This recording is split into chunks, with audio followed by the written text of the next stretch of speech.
right now on 5 on Your Side at 10. Tonight, botched gas pumps. Customers say a local station is serving up diesel fuel in regular pumps, and cars are damaged because of it. But I should have to check the spark plugs, and they might need to open up my engine, so I don't know how much. Areas of showers tonight with even more rain chances on and off for days. And our top story, breaking news tonight, an officer-involved shooting in South St. Louis County. And we're just getting new information into our newsroom about that shooting. Thanks for joining us. I'm Mike Bush. And I'm Ann Allred. A suspect has been taken to the hospital with life-threatening injuries. The shooting happened on Rambler Road, off Gravois and McKenzie Roads. Our Brent Solomon is live at the scene. Brent.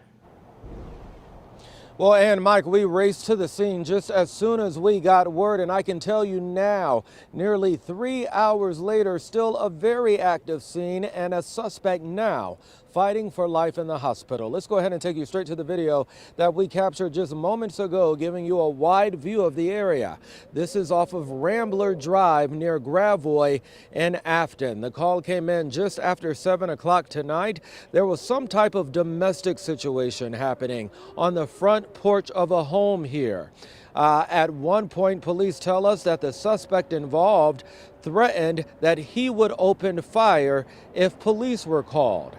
Well, police did arrive on the scene and he kept his word. Authorities say he opened fire, officers opened fire, and somehow the suspect was hurt. We spoke with police not too long ago who say they really don't anticipate situations like this. We don't want these types of things to happen. We don't want to shoot anyone. No one comes to work thinking that they're going to be involved in something like this. But unfortunately, we do have to protect the public. That's our job. I can tell you there were 2 St. Louis County police officers who responded to the home here. I'm told per protocol they are on administrative leave as the department investigates everything that happened here. Again, to wrap up, one man in the hospital fighting for life now after being shot when officers opened fire.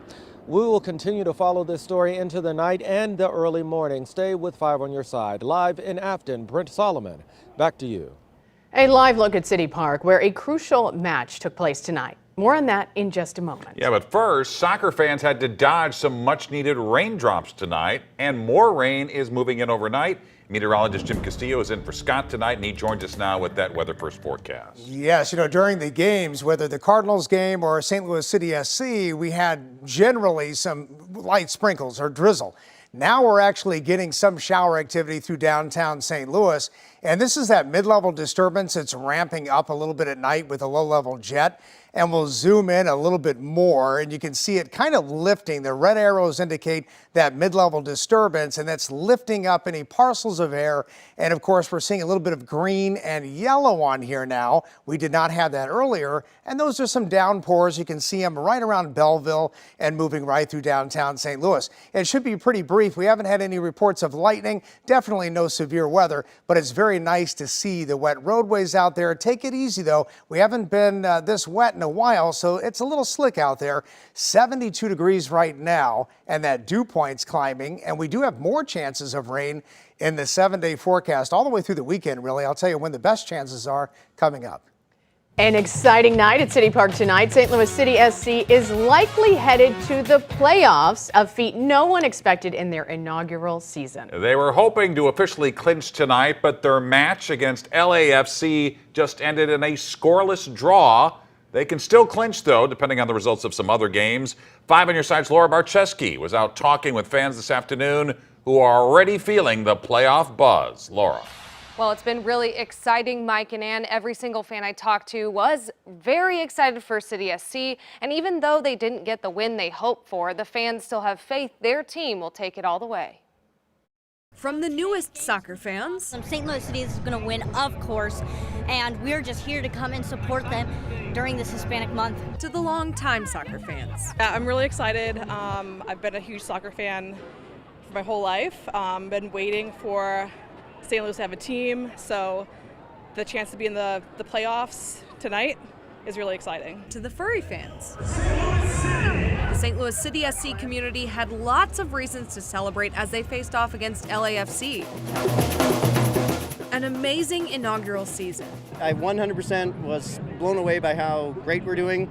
I wish I would have put money on it at the beginning of the year, but it's the experience. Like I said, as a season ticket holder, it's blown me away. A food drive with Schnucks to support Operation Food Search, which in return supports so many St. Louisans. There's so much need in the St. Louis area in terms of food insecurity. So Operation Food Search provides food to food pantries all over the metro area to really help with that need. And Hispanic Heritage Month,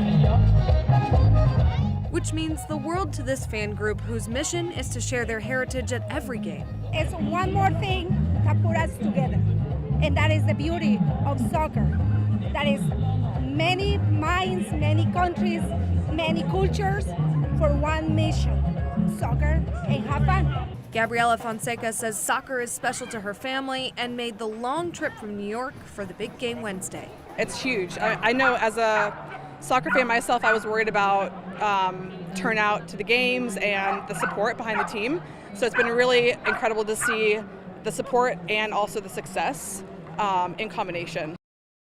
Their next game is this Saturday against Minnesota United FC. Laura, thanks. More water woes tonight in the city of St. Charles over contamination concerns. The EPA directed the city to cease operations for City Well 4 today. The city says the well recently tested positive for vinyl chloride after Ameren's barrier from a contaminated substation failed. Ameren says it warned the city for weeks not to use the well. It's been obsolete and not used in nearly 20 years. The city now has one well left to produce water after this shutdown. Tonight, a renewed push to get financial compensation to people impacted by contamination in Coldwater Creek. People are sick right now. I mean, as we speak, people are dying right now. I know, I've met with them.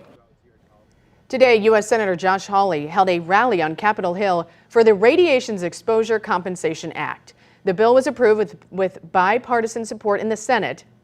It would provide federal payouts to pay medical bills for anyone exposed and sickened by World War II-era radioactive waste dumped in the St. Louis area. Hawley was joined by fellow Missouri Senator Eric Schmidt and members of Just Moms STL, a community group fighting for victims. This is not a heavy ask. Look at us. We moved a mountain. It was the bipartisan vote in the Senate. A mountain came down. Mountains. Mountains move every single day. And you're going to see another one move real quick in the House. If the House passes the bill and the president signs it, anyone who lived in the affected areas for at least 2 years since 1949 and had medical complications on the pre-approved list would qualify for compensation. New tonight, an apparent fuel mix-up has left drivers frustrated. Now they are running out of patience with the South St. Louis gas station. Our Robert Townsend is live tonight from the Circle K near Interstate 44 and Jameson Avenue. Robert. And my drivers tell me they have run into a heap of headaches as a result of the fuel mix-up at this gas station, and the fix is going to be costly. Yeah, this is the car. Lucas Santos says last Tuesday he hopped in his car, left his home in South St. Louis, and stopped by this gas station before heading to work. I got E85 at the Circle K on Jameson. He says he drove his 2018 Ford EcoSport onto the interstate, but within 10 minutes, after my car started breaking up and acting weird. Santos made it to an auto body shop and learned his tank wasn't full with unleaded gas, but diesel. He says a manager at the Circle K even confirmed it. He just said it to me. He didn't message me or put anything in writing. So I started contacting the Circle K in their website, in their social media, and to see if I could get any answer. He wasn't the only disappointed driver looking for answers. I've been without a car for almost a week now. Melanie Jack says last Thursday she too filled up her brand new car at the same gas station with what she thought was unleaded fuel. But now both drivers are stuck holding bills. Right now, $553.90. From what they say are their diesel damaged cars. Right now I'm sitting on $600, but I still have to check the spark plugs and they might need to open up my engine. I'm going to be, at least fronting over $5,000. 1 week later, the frustrated drivers are still waiting to hear from Circle K. They say Wednesday morning they received text messages from the company's apparent insurance adjuster. We can't get clarity from Circle K, so that's making the frustration build. I'm not going back there.